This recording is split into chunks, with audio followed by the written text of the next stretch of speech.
और एक स्त्री को परमेश्वर इतना बड़ा महत्व देता है, मतलब उसके स्वर्ग राज्य में बोलता है ना कि उसका देखना और मनुष्य का देखना सब कुछ अलग अलग है।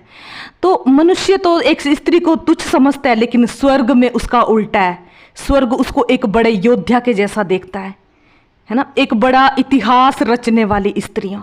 और हम देखते हैं कि तीसरा जब हम पॉइंट देखते हैं, जब आदम 130 वर्ष का हुआ तब उसके द्वारा उसकी समानता में ही उसके ही अनुसार एक पुत्र उत्पन्न हुआ।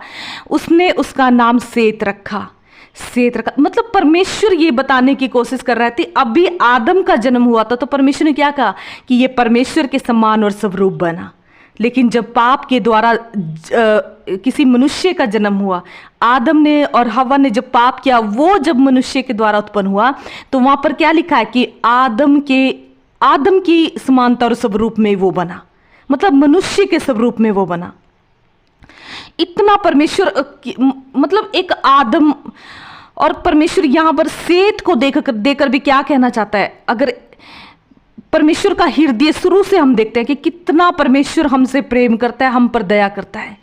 और ऐसे ही जैसे आदम का हृदय, जैसे परमेश्वर का हृदय जब आदम ने परमेश्वर के दुखी किया पाप करके, ऐसा ही आदम का हृदय दुखा जब कैन ने पाप किया, है ना। लेकिन इंसान फिर भी परमेश्वर के हृदय, जब उसके द्वारा आदम ने परमेश्वर का हृदय दुखाया, तो उसने उसके हृदय को मतलब अच्छा करने के लिए, जोड़ने के लिए, परमेश्वर के हृदय को, आज परमेश्वर का हृदय टूटा है, क्या हम कुछ करते हैं परमेश्वर का हृदय जब टूटा है। लेकिन जब हमारा हृदय दुखी होता है, हमारा हृदय टूटता है, तो परमेश्वर कैसे उसको जोड़ता है। जैसे परमेश्वर ने आदम को वैसा हृदय, तो वो हृदय की चोट तो दिखाई, वो दुख तो दिखाया जो परमेश्वर को हुआ जब उसके पुत्र ने पाप किया। लेकिन आदम का दुख, जब आदम ने कैन को खोया, तो परमेश्वर से आदम का दुख देखा नहीं गया, और परमेश्वर ने क्या किया, उसके बदले उसको सेत दे दिया। मतलब परमेश्वर इतना प्रेम हमसे करता है, हमारे टूटे हुए हृदयों को परमेश्वर जोड़ता है ना। हमारे दुख को देखकर वो हमारे दुख को दूर करता है।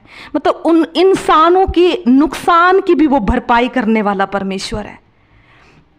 और कैन का वंश के बारे में कुछ भी हम नहीं देखते, क्योंकि कैन का वंश आगे जाके शायद समाप्त हो चुका हो, क्योंकि पाप पीढ़ी दर पीढ़ी चलता है और अच्छाई भी पीढ़ी दर पीढ़ी चलती है।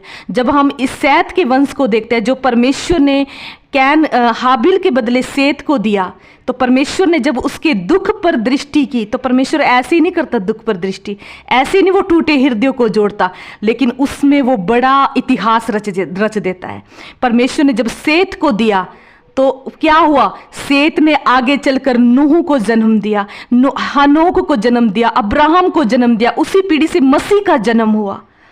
मतलब हम देख सकते इतना बड़ा कार्य एक सेत के जीवन से, आदम से और सेत के, और सेत से इतने बड़े बड़े राजा और ऐसे ऐसे लोग जो नूह के जैसे, जो विश्वास के द्वारा जीवित ही परमेश्वर स्वर्ग में उठा लिए गए, ऐसे ऐसे लोग सेत के वंश से उत्पन्न हुए। तो जो पाप होता है ये भी वंश दर वंश चलता है। देखो पाप क्या कर देता है, हमारे वंश को भी समाप्त कर देता है। कैन के वंश को कुछ भी हम पता नहीं करते, और लेकिन सैत का वंश नष्ट नहीं हुआ, है ना। परमेश्वर ने जो आदम और हव्वा से वायदा किया था कि मैं तुम्हें आशीष देता हूं, तुम फलो और तुम फूलो, वो परमेश्वर ने सेत के द्वारा पूरा किया उस चीज को। और परमेश्वर ने क्या करा, उस सारी लास्ट तक हम देखते हैं कि उन सारे रेत की कणकियों के समान परमेश्वर ने उनके वंश में से उसको वंश को उत्पन्न किया। और परमेश्वर ने क्या कहा था कि तुम जिस देश में तेरे बच्चे, मतलब दूसरे देश के अधिकारी तेरे बच्चे होंगे, वो भी हम यूसुफ को भी देखते हैं, दानियल को भी देखते हैं कि दूसरों देशों को भी परमेश्वर ने इनके अधिकार में कर दिया। और परमेश्वर ने कहा था कि मतलब तुम्हारे वंश से राजा उत्पन्न होंगे। तो कैसे देखते हैं, दाऊद, सुलेमान, और कैसे बड़े बड़े राजा इस वंश से उत्पन्न हुए, कैसी कैसी मतलब रानियां उत्पन्न हुई, एस्तर जैसी। और कितना परमेश्वर देता है, जब हम पाप नहीं करते, जब हम परमेश्वर की आज्ञा का पालन करेंगे पूरी वफादारी के साथ, पवित्रताई के साथ, सच्चाई के साथ, तो हम भी परमेश्वर सेत के जैसे, हमारा वंश को भी परमेश्वर क्या कहता है कि तुम्हें भी मैं मतलब ऐसे फलते फूलते रहोगे जैसे मैंने सेत के वंश को और आदम के वंश को किया। तो पाप हमारी पीढ़ी दर पीढ़ी चल के आगे, पाप ज्यादा दूर, झूठ ज्यादा दिन तक नहीं टिक सकता ना, तो पाप भी पाप हमें नाश की ओर लेकर जाता है। पाप का परिणाम मृत्यु है, मतलब नरक है। लेकिन परमेश्वर के साथ वफादारी और मतलब पवित्रताई पीढ़ी दर पीढ़ी हमारी योजना और उसके वायदों को हमारे जीवन में पूरी करता है।